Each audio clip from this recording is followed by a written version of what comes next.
இதெல்லாம் வந்துச்சு. ஸோ இது கிளாசிஃபிகேஷன்னால வரக்கூடிய ஒரு ஒரு துன்பம்ன்றது நம்ம எல்லாருக்கும் புரிஞ்சு, அதுக்கப்புறம் இந்த ஜிஎஸ்டி கவுன்சில்ல நாங்கள் இதையும் பற்றி ஆராய்ச்சி பண்ணி உட்காந்துட்டு எப்படி இதை சால்வ் பண்ணுறதுன்னு பண்ணோம்.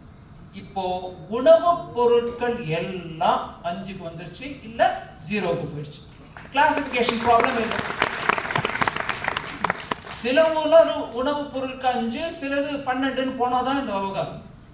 வேணாங்க எல்லா உணவுப் பொருளையும் இங்க போட்டுருங்கன்னு சொன்னதுனால இப்போ அந்த கிளாசிபிகேஷன் ப்ராப்ளம்ங்கிறது இந்த ஒரு உதாரணத்தின் மூலமாக உங்களுக்கு நான் சொன்னேன். பாப்கார்னு உணவு பொருள்னு, மீதி எல்லா கேட்டகரியிலையும் கூட அந்த மாதிரி கிளாசிஃபை பண்ணிட்டுங்க. ஒரே டைப் ஆஃப் குட்ஸ் ஒரே இடத்துல இருக்கட்டும், அதுல சிலதுங்க சிலதங்கன்னு போடாதீங்கன்னு அந்த கிளாசிபிகேஷன் ப்ராப்ளமை கூட இந்த ரிஃபார்ம்ல பண்ணிட்டோம்.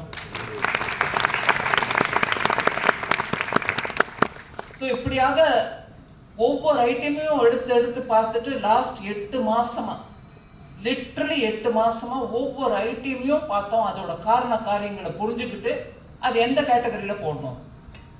இது சொல்லும்போது நான் சொல்றேன், நல்லா எடுத்து சொன்னாங்க. ஒரு நாள்ல பண்ணக்கூடிய ரிஃபார்ம் இல்லை, இல்லை டாரிஃப்னால வந்த ரிஃபார்ம் இல்லை அப்படிங்கிறத எடுத்து சொன்னாங்க.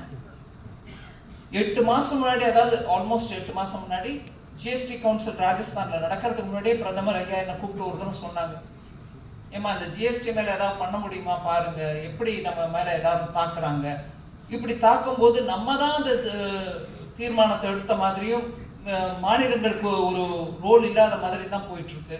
அவங்க யாரும் வெளியில வந்து நாங்களும் தான் அதுல இந்த டிசிஷன் எடுத்தோம்னு சொல்ல மாட்டாங்க. ஏன் சொல்லுவாங்க? நம்ம அதை சீர்திருத்தம் பண்ணணும் அப்படின்னு சொன்னாங்க. அதை 1 February பட்ஜெட் தயார் பண்ணும்போது இந்த 12 லட்சம் நம்ம இன்கம் டாக்ஸ் ரிலீஃப் கொடுக்கறதுக்கான பட்ஜெட் தயார் பண்ணும்போது திருப்பி என்ன ஒரு ஜென்டலா ஞாபகப்படுத்துறாரு, ஜிஎஸ்டி அதுல வராது, பட்ஜெட் விஷயம் இல்லை. இருந்தாலும் அந்த சமயத்தில் எனக்கு ஞாபகப்படுத்தினாங்க, ஜிஎஸ்டி வேலை நடந்துட்டு இருக்கா, எப்படி போயிட்டு இருக்கு? நடந்துட்டு இருக்கு சார், நான் முடிச்ச பிறகு உங்ககிட்ட வரேன்னு சொன்னேன்.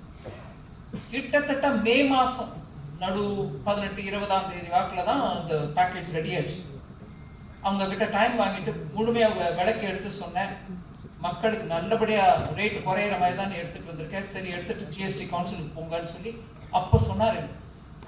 அதுக்கப்புறம் தான் ஜிஎஸ்டி கவுன்சிலுக்கு போறதுக்கு முன்னாடி சட்ட ரீதியா இதை எப்படி பிரிச்சு பாகுபாடு பண்ணி அவங்களுக்கு ஜிஎஸ்டி கவுன்சிலோட ரூலுக்கு அனுசரணையா எப்படி எடுத்துட்டு போறதுன்றதை பத்தியும் முடிவெடுத்த பிறகுதான் ஜிஎஸ்டி கவுன்சிலுக்கு எடுத்துட்டு போனோம்.